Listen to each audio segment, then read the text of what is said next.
स्वागत है फ्रेंड्स आपके अपने होम साइंस क्लास में, आपके अपने चैनल पे स्वागत है आपका। पढ़ते रहिए, अपने पढ़ाई को मजबूत बनाइए, अपने कंपटीशन की तैयारी को आसान बनाइए। आइए देखते हैं कि हमें पढ़ना क्या है। पाठ 2 हम पढ़ रहे थे, क्लास 12th का पाठ 2 नैदानिक उपचारात्मक आहार देख रहे थे, जिसपे आइए देखते हैं कि इस लेक्चर में हमें क्या पढ़ना है। थोड़ा सा पीछे का देख लेते हैं कि महत्व हम जाने थे किसके बारे में, पोषणात्मक आहार के महत्व को समझे थे। हम इसमें ये देखे थे कि विश्व में कैसे तथा कितनी त, कितनी बदलाव हो गई है, और किन चीजों में जो कि हमारे चिकित्सा विभाग में दो 20वीं शताब्दी से 21वीं शताब्दी के तक आधुनिक समाज में किस प्रकार से मशीनों का आधुनिकीकरण हुआ है, और किस प्रकार से दवाइयों तथा कैसे नए नए रोगों पे किस तरह उसको समझने में प्रयास किया गया है ना फ्रेंड्स। इन चीजों को हमने बहुत अच्छी तरीके से जाना है। इसके साथ ही हमने ये भी जाना कि भारत दोहरे कुपोषण से ग्रसित हो रहा है। भारत को मधुमेह राजधानी बताया गया है, तथा इसके साथ ही कम आयु में भी मधुमेह से ग्रसित तथा नए नए रोगों से कैसे लोग ग्रसित होते हैं। इन चीजों को हमने इस क्लास में देखा। अब देखते हैं कि हमें कहाँ से क्या पढ़ना है। तो ये सब चीजें हम देख लिए थे, अब देखते हैं यहीं से पढ़ना है हमें, है ना। थोड़ा सा पीछे का पढ़ते हैं, बहुत ही इंपॉर्टेंट क्लास है, ध्यान दीजिएगा। क्लास ही नहीं, ये चैप्टर ही आपके लिए बहुत इंपॉर्टेंट है। बहुत ही यहाँ से क्वेश्चन आ सकता है, हम स्वयं भी सीख सकते हैं। अब देखिए कि हमें क्या पढ़ना है, कहाँ से, यहीं से देख लेते हैं। विभिन्न बीमारियों के प्रवर्धन के लिए चिकित्सीय आहार बताने के अलावा बीमारियों की रोकथाम और अच्छे स्वास्थ्य को बढ़ावा देने में महत्वपूर्ण भूमिका निभाता है। कौन? नैदानिक पोषणात्मक आहार। तो देखिए, असाध्य और गंभीर बीमारियों में शरीर क्रियात्मक और उपापचयी गड़बड़ी संबंधी नवीन वैज्ञानिक ज्ञान सामने आया है। अब असाध्य का मतलब क्या है ना, कि समझिए जो जल्दी पकड़ में ना आए, जो बीमारी ना आए, अर्थात उस बीमारी को लीजिए। जैसे क्या है, कैंसर। बाल जब झड़ने लगेंगे, बाल जब गंजे आपके होने लगेंगे सर, पता चलेगा कि हाँ इन्हें कैंसर हो रहा है ना। जब सारे सेल्स हमारे शरीर के अंदर कैंसर वाले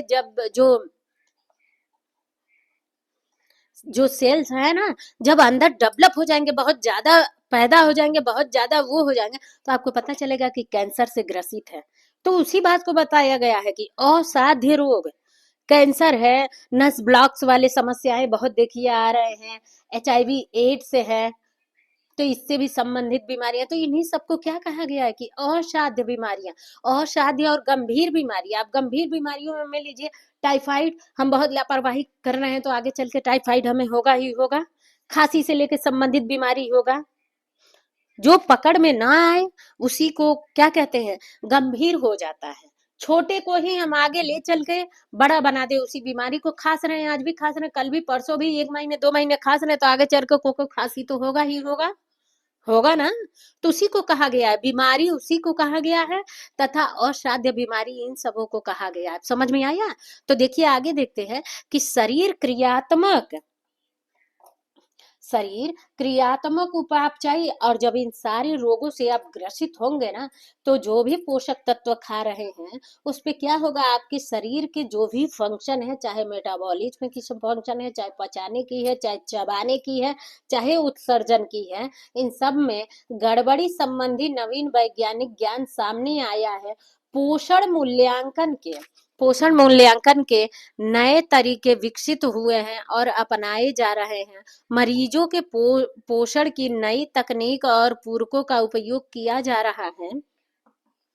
अब पोषण समझ लीजिए, पोषण मूल्य का आपको मतलब, मान लीजिए इन रोगों से आप यदि ग्रसित हो गया ना, तो वही कहा जा रहा है कि नवीन वैज्ञानिक ज्ञान सामने आया है।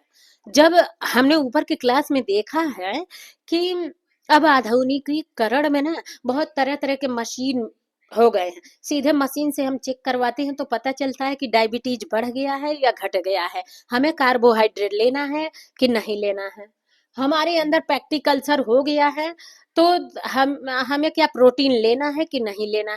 तो उस संबंध में क्या नवीन वैज्ञानिक ज्ञान सामने आया है, पोषण मूल्यांकन के नए तरीके विकसित हुए हैं। अब क्या तरीके विकसित हुए हैं, वही कि जो डॉक्टर लिख देगा कि आपको प्रोटीन लेना है, वो गोली दे देगा, प्रोटीन युक्त डेयरी प्रोडक्ट बोल देगा,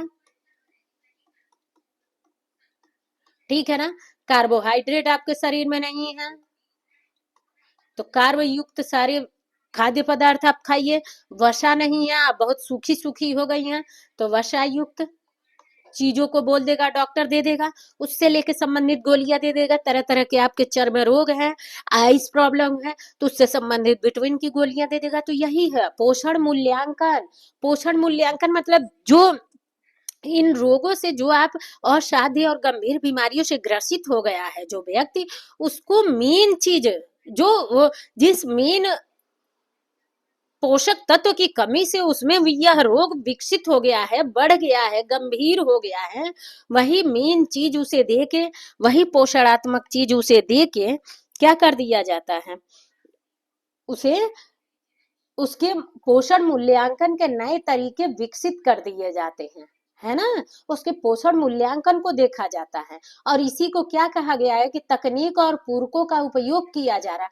पूरक मतलब क्या है, अब जिस चीज की आपके शरीर के अंदर कमी है वही दे दिया जाए। अब मान लीजिए कार्बोहाइड्रेट की कमी नहीं है और गोली पे गोली, गोली पे गोली डॉक्टर लिख दे और आप खाए जाइए, गंजी आलू शकरकंद जो भी है, रोटी है, चावल है, खूब खाए जाइए चाप के, तो डायबिटीज नहीं हो जाएगा। तो उसी को कहा गया पूरक का उपयोग, अर्थात जिसकी कमी है वही आपके आहार में बढ़ा दिया जाए, फिर चाहे वो औषधि के रूप में या फिर भोजन तालिका के आहार में। तो आइए आगे बढ़ते हैं। पोषण संबंधी आधारभूत शोध ने विभिन्न पोषक और पोषकों और अन्य पदार्थों जैसे पादप रसायनों, जैव सक्रिय पदार्थों की भूमिका और खाद्य तथा औषधि निर्माण उद्योग में हुए विकास पर प्रकाश डालता है। अब पादप रसायन मैंने जान लीजिए, पादप मीन्स क्या होता है, पत्ते, पौधे, पौधों से प्राप्त औषधि, औषधि या दवा, है ना।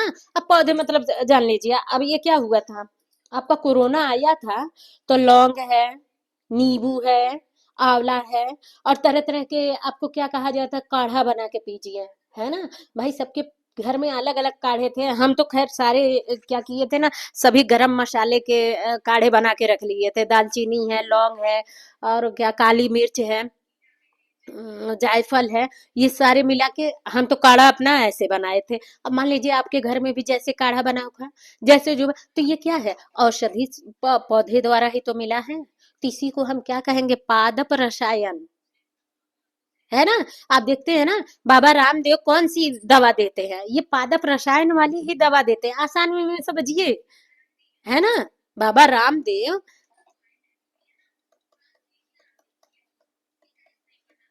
रामदेव कौन सी दवा देते हैं, औषधि देते हैं।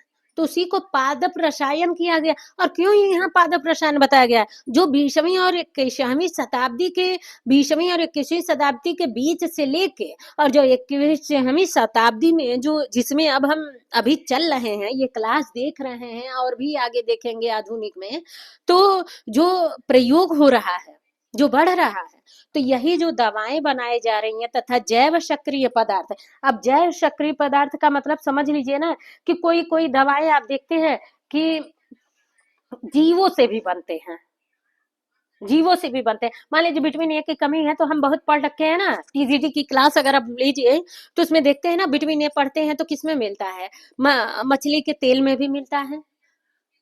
तो मान लीजिए जो जो नॉनवेज है, वो उसे बोल दिया जाएगा कि बहुत मछली खाइए, है ना। तो ये क्या है, जैव सक्रिय पदार्थों की भूमिका है,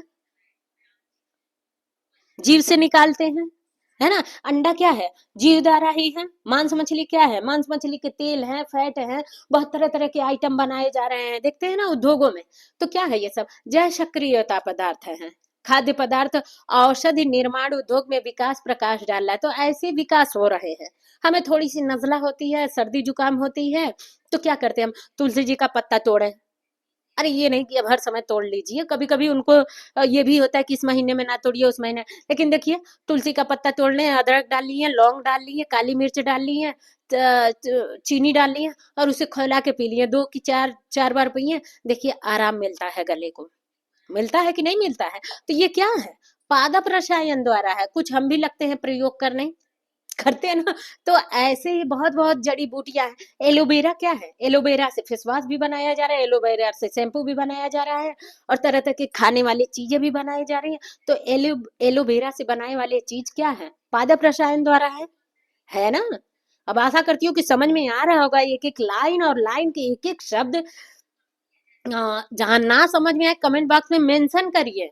यदि आप अपने तैयारी को इजी बनाना चाहते हैं तो इसे मेंशन किया करिए कमेंट बॉक्स में। बहुत लोगों का कमेंट आता है, मैं देखती हूँ। सो उन्हें तो मैं थैंक यू बोलती हूँ कि इतना ही कहने से ये लग जाता है कि हाँ आपको कहीं फंस नहीं रहा है। लेकिन प्लीज फ्रेंड, ये अब ऐसे इजी में मत लीजिए। ये क्लास मैं दे रही हूँ, आप देखिए, आप डेली क्लास लीजिए तो देखिए आपका पढ़ाई बहुत बहुत वो हो जाएगा। और सब देखिए फ्री क्लास है।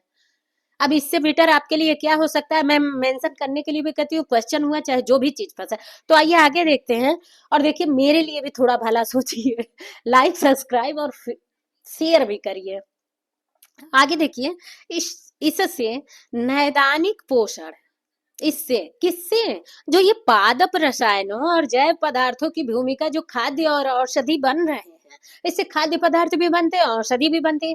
तो देखिए इससे नैदानिक पोषण के क्षेत्र में उन्नति हुई है। भाई उन्नत होगी ही, जब इतने अच्छे अच्छे से प्रयोग करके उगाए जाएंगे तो क्या होगा, उन्नति होगा। अब खाद्य पदार्थ, अब औषधि तो आप समझ गए कि ऐसे बन रहा है, अब खाद्य पदार्थ भी थोड़ा समझ लीजिए, नहीं तो कहेंगे खाद्य पदार्थ। अब खाद्य पदार्थ में क्या है, अब मान लीजिए जो जो चीज उसमें रिच ना हो उसमें बढ़ाया जाए, उसी तरीके से क्या किया जाता है, खाद्य पदार्थ की महत्ता को बढ़ाया जाता है। अब मान लीजिए बच्चे को हम सादा दूध नहीं देते तो कॉम्प्लेन मिला देते हैं ना, हॉर्लिक्स मिला देते हैं ना। तो वो भी क्या है, एक कंपनी द्वारा उसमें क्या, हाँ, हम इन प्रोडक्ट को देख के सही वे में इस्तेमाल करें। ये नहीं कि कोई भी चीज ले लिया है ना, तो उसे मिलाते हैं तो उससे भी बच्चों को क्या मिलता है, पौष्टिक आहार, उसमें और रिच सोर्स मिल जाते हैं, है ना। आयोडीन युक्त नमक हम प्रयोग करते हैं, ये सब आपको पता है ना।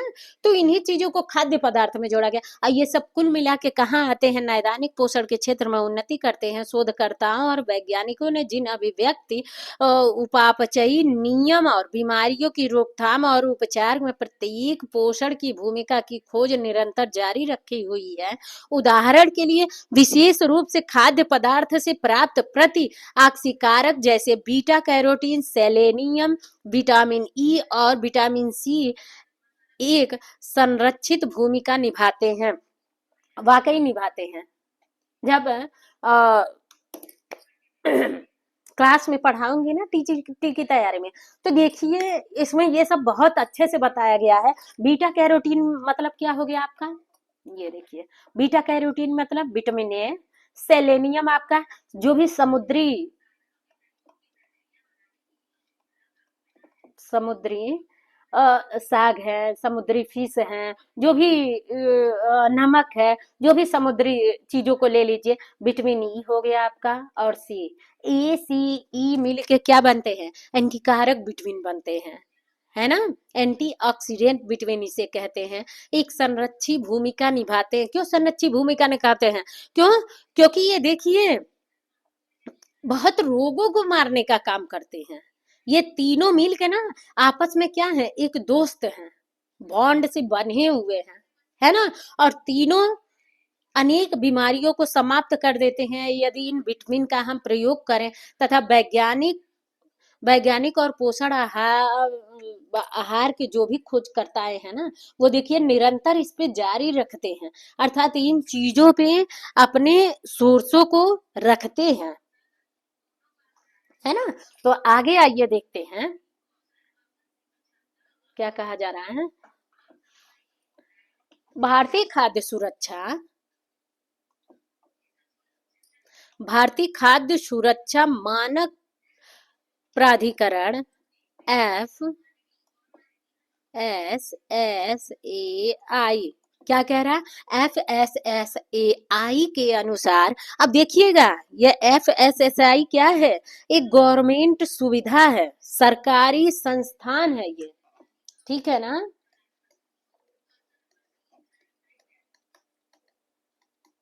और सरकारी संस्थान है, और ना जानने को तो देखिए यहाँ पे ये है क्या क्या काम करता है, क्वेश्चन में पूछ लेता है टीजीटी के पेपर वगैरह में, कि जो एफ एस एस ए आई है न के अनुसार विशेष आहार, अर्थात विशेष का मतलब कहीं भी विशेष आहार है, विशेष व्यक्ति है, तो वो जान जाइए कि एक उनके लिए अलग से डाइट बनाया जा रहा है, या फिर कोई व्यक्ति कहा जा रहा है विशेष, तो वो वह व्यक्ति या तो रोगों से ग्रसित हो सकता है, उसके लिए विशेष आहार बनाया जा रहा है, या किसी विशेष अंग अंग से वो कोई मतलब अन्य से अलग हो, उसी को कहा जाता है विशेष आहार। उपयोग के लिए खाद्य पदार्थ न्यूट्रास्यूटिकल न्यूट्रास्यूटिकल स्वास्थ्य के लिए पूरक, स्वास्थ्य के लिए पूरक खाद्य पदार्थ का अर्थ है वह खाद्य पदार्थ जो विशेष रूप से संसाधित या विशेष आहार आवश्यकताओं को पूरा करने के लिए तैयार किया जाता है। न्यूट्रास्यूटिकल माने का अर्थ क्या होता है कि जो भी है ना, ये सरकारी संस्था जो ये है ना, जो आपका एफ एस एस ए आई, यह एक मानक बताता है कि कौन खाद्य पदार्थ विशेष है और कौन खाद्य पदार्थ नहीं विशेष है। अब देखिए कोई भी चीज लीजिए, ऐसे समझिए कोई भी चीज आप दुकान से स्टोर से खरीदने जाते हैं, तो आप उस पे देखते हैं ना कि ये चीज उसमें मिला है, आयरन मिला हुआ है इतना, फैट इतना मिला है, प्रोटीन इतना मिला है, कार्बोहाइड्रेट मिला है, कैल्शियम इतना मिला है, खनिज लवण इतने मिले हैं, तो ये चीज उस पे देखते हैं, जिसपे उस पे क्या पूरक खाद्य पदार्थ उस पे मेंशन रहता है, उस चीज पे जो भी आप लेते हैं। वो किसके लिए विशेष है, किस रोग, आप तरह तरह की चीज लेने जाते हैं, तो किस रोग के लिए ये पोषक तत्व खाद्य पूरक आहार किस रोगी के लिए देना है, ये भी चीज उस पे लिखा होता है।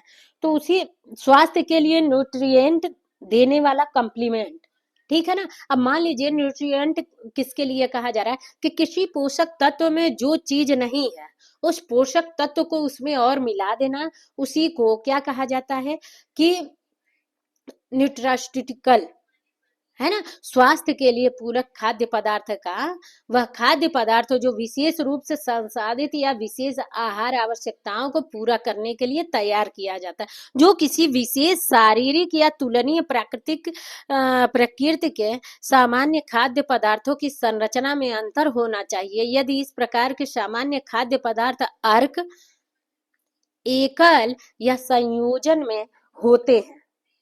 अब मान लीजिए अर्क क्या कह रहा है, अर्क का मतलब पहले समझ लीजिए, खांसी का सिरप पीते हैं, अगर मान लीजिए आप काढ़ा कहुआ पीते थक गए हैं, नहीं इतनी आता है, तो अर्क क्या है, वो लिक्विड के रूप में आप लेते हैं, है ना। आंख में दवा डालते हैं तो वो भी लिक्विड के रूप में लेते हैं, उसी को बताया जा रहा है। या फिर खाद्य पदार्थ कोई भी लेते हैं। अब आइए देखिए यहाँ से समझेंगे आप कि पहला क्या बता रहा है कि पौधे या वनस्पति उनके हिस्से पाउडर के रूप में पानी में गाढ़ा करके एथिल एल्कोहल या हाइड्रो एल्कोहलिक अर्क एकल या संयोजन में, देखिए जो FSSAI है ना, इसके द्वारा दिया गया पूरक खाद्य पदार्थ या जो प्रोडक्ट है उसमें इन चीजों की मात्रा होनी चाहिए, उसमें इन चीजों की मात्रा होनी चाहिए,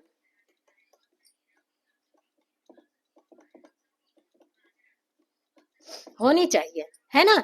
देखिए अब पौधे या वनस्पति उनके हिस्से के पाउडर, अब क्या है चीनी, क्या है सीधे चीनी धरती में से तो निकल नहीं जाता, पहले क्या बनता है, गन्ना बनता है, गन्ना होता है, उसे बोया जाता है, सींचा जाता, पता नहीं क्या क्या किया जाता है, तो एक पौधा बनता है, पौधा ही तो होता है। तो देखिए क्या दिया, पौधा या वनस्पति, अब गन्ना क्या हो गया, पौधा या वनस्पति हो गया, और उससे मिलने वाले हिस्से से पाउडर, अर्थात समझिए जो चीनी मिल रहा है वो हो गया, पानी में गाढ़ा करके एथिलिक एल्कोहल, उसी को बताया गया है, गाढ़ा करके एथिलिक एल्कोहल। अब इसी को समझ लीजिए कि ऐसे ही उस प्रोडक्ट में मिले होने चाहिए।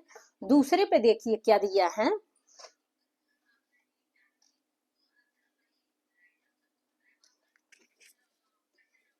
खनिज या विटामिन या प्रोटीन या खनिज या अन्य यौगिक या अमीनो एसिड उस प्रोडक्ट में जो FSSAI द्वारा है ना, उस प्रोडक्ट में ये चीज मिला होना चाहिए, तब क्या होगा कि नैदानिक आहार उपचारात्मक के लिए क्या होगा, वो सही होगा। कुल मिला के उन्हीं व्यक्तियों के लिए ये प्रोडक्ट बताया जा रहा है। और तीसरा क्या गया है कि पशु मूल के पदार्थ, अब वही मान लीजिए एग है, अब तो एक पाउडर भी आता है। अब केक वो कैसे बनता है, बहुत लोग देखते हैं ना कि एगलेस चाहिए, एगलेस वाले नहीं चाहिए, ऐसे होते हैं ना, तो केक में भी मिलता है। तो क्या है, मछली का तेल हो गया, तरह तरह के फैट है, चर्बी है, ये सब सब क्या किए जाते हैं, स्टोर भी किए जाते हैं, रखे जाते हैं फ्रिज द्वारा, या फिर सुखा के, या फिर वो क्या कहते हैं, पानी निकाल के, पाश्चुरीकरण, कुछ ऐसे ही बोलते हैं। तो कुल मिला जी कि ऐसे स्टोर करके इन खाद्य पदार्थों में मिलाया जाता है, सप्लीमेंट किया जाता है, उस चीजों को बताया जाता है। तो पशु मूल से तो ये सब चीज हो गए। डेयरी प्रोडक्ट ले लीजिए, सारे दूध दूध वगैरह क्या है भाई, ये भी सब तो पशु प्रोडक्ट ही है। दूध पाउडर मिलता है ना, जब बच्चे जन्म लेते हैं, देखते हैं ना, लैक्टोजीवन दूध आता है, उसे पिलाइए, डॉक्टर लिख देते हैं लैक्टोजीवन पिलाइए, बेस्ट दूध आता है वो पाउडर के रूप में। तो ये भी क्या है, पशु मूल पदार्थ हो गए। चौथा देखिए, मनुष्य द्वारा आहार के उपयोग के लिए पूरक खाद्य पदार्थ जो कुल आहार सेवन में वृद्धि करता है। अब पूरक खाद्य पदार्थ कह दिया तो आप जान जाइए कि वह रोगी जिस रोग से ग्रसित है और जिसके जिन पोषक तत्व की कमी है, तो वही कमी पूरा करने के लिए उन्हीं पोषक तत्वों को देना ही आपका क्या हो गया, पूरक खाद्य पदार्थ हो गया, है ना।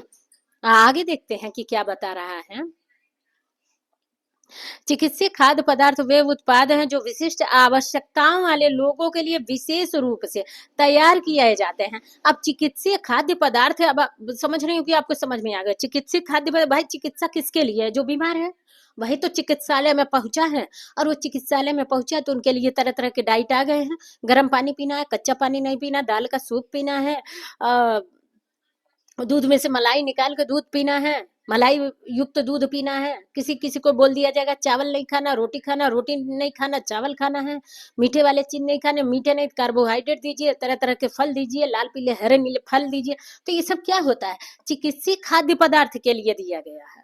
और विशिष्ट आवश्यकताओं, अर्थात जो रोगी होके, जो इन रोगों से ग्रसित होके, उसे ही हम विशिष्ट आवश्यकता वाले कहते हैं। और विशेष रूप से तैयार किया गया, उसी के लिए कहा जाता है कि उसके अंदर प्रोटीन की कमी नहीं है। वो विशिष्ट आहार वाले व्यक्ति के अंदर प्रोटीन की कमी नहीं है, तो उसे प्रोटीन दिया जाए। कार्बोहाइड्रेट की कमी है तो कार्बोहाइड्रेट दिया जाए, वसा की कमी है तो वसा दिया जाए, लिपिड दिया जाए, लिक्विड दिया जाए। ऐसे ऐसे तरह तरह की विटामिन की कमी है तो विटामिन दिया जाए। विटामिन ए की कमी से तरह तरह के उसके आंखों में रोग हो गए हैं, वो ऑपरेशन हुआ है उसकी आंखों को, तो विटामिन ए रिच सोर्स दिया जाए, रिच सोर्स दिया जाए, है ना। ऐसे ही देखते ना, तो उन्हीं के लिए चिकित्सीय खाद्य पदार्थ कहा गया। इस प्रकार के खाद्य पदार्थों को नियंत्रित किए जाते हैं। और क्या किया जाता है, ऐसे ही खाद्य पदार्थ देके उनके रोगों को नियंत्रित किया जाता है। और किन बीमारी और स्थिति के विशिष्ट आहार व्यवस्था अंतर्गत केवल डॉक्टर नुस्खे, अब ये क्या है, डॉक्टरी नुस्खे ही है। पता चले आप ही तो ऑपरेशन कर नहीं लेंगे और आप ही उनका डाइट प्लान बना नहीं देंगे, बना देंगे नहीं ना। डॉक्टर के यहाँ जाएंगे जब ऑपरेशन होगा, डॉक्टर के यहाँ जाएंगे जब चेकअप होगा, तो खुद अपने आप पर्ची में लिख देते हैं, पर्चे में लिख देते हैं कि ये खाना है, ये नहीं खाना है ना। नहीं तो घर ही पे चीड़ फाड़ करिए, उसके बाद नैदानिक उपचार करिए। सलाह पर इनका उपयोग किया जा सकता है। और सलाह पे क्या है, इनका उपयोग किया जाता है। जो चिकित्सीय डॉक्टर परामर्श होते हैं ना, वो किसके द्वारा यह कार्य करते हैं, यही FSSAI के द्वारा। वो इसी के द्वारा उनको विशेष आहार की तैयारी बताते हैं। पादप रसायन, अब आगे देखते हैं। पादप रसायन अर्थात समझ में आ रहा होगा कि पौधों द्वारा प्राप्त रसायन, जैव सक्रिय यौगिक खाद्य पदार्थ अर्थात जो जंतुओं द्वारा पाए जाते हैं, ऐसे अवयव होते हैं जिनकी शरीर में क्रियात्मक या जैव क्रियाशील होती है और स्वास्थ्य को प्रभावित करते हैं, है ना। जब इन चीजों को हम लेते हैं तो क्या होती है, स्वास्थ्य को ये प्रभावित करते हैं, है ना। अब आगे हम पढ़ेंगे मूलभूत संकल्पनाएं, ठीक है ना। बहुत ये भी जरूरी है, देखिए प्रत्येक क्लास आपके लिए बहुत ही जरूरी है। सो फ्रेंड्स, नेक्स्ट अगले क्लास में मिलते हैं, लेकिन हाँ याद रखिएगा लाइक सब्सक्राइब शेयर जरूर करिएगा। सो बाय बाय।